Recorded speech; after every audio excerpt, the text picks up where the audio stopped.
Bonjour, je suis Eric Amsalem, fondateur de Florida Invest à Miami. Aujourd'hui, je vais vous expliquer pourquoi il vous sera difficile d'utiliser le bras de levier du crédit et donc pourquoi les banques sont-elles frileuses à prêter aux investisseurs étrangers dans certains cas.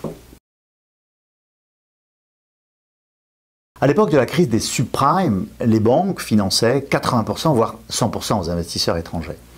Au moment où les prix ont chuté de plus de 30%, voire 35% dans certains cas, plutôt que de prendre leurs pertes ou d'attendre tout simplement la reprise, beaucoup d'investisseurs ont décidé de laisser partir leur investissement en décrépitude, la valeur intrinsèque du bien étant devenue inférieure au montant du crédit.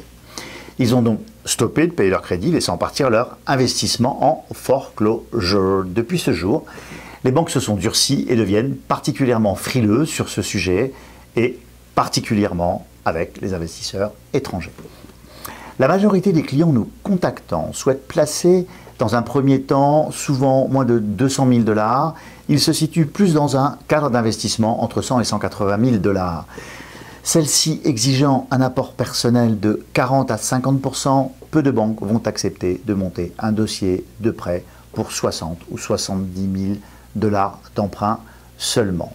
Le seul scénario de prêt possible serait d'investir dans un produit largement supérieur à 200 000 $. Vous serez en mesure d'investir dans un immeuble industriel ou de bureau, un immeuble de rapport dit multifamily par exemple.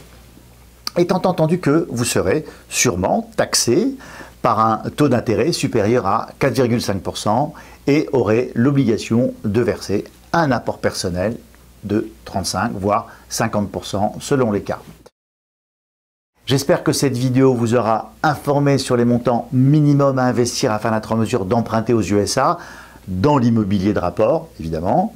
Retrouvez tous ces détails et bien plus sur notre site florida-invest.com. N'hésitez pas à vous abonner à notre chaîne YouTube. Nous répondrons comme à l'habitude aux questions les plus posées directement dans les commentaires sur Twitter ou par email à questions@florida-invest.com. À très bientôt, en vous souhaitant les meilleurs investissements locatifs en Floride et aux USA.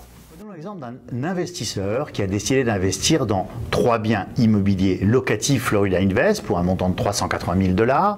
Ces 3 investissements rapportant un revenu net de charge de 30 000 $ par an. En Floride, vous amortissez votre investissement. Le bien sera donc amortissable pour environ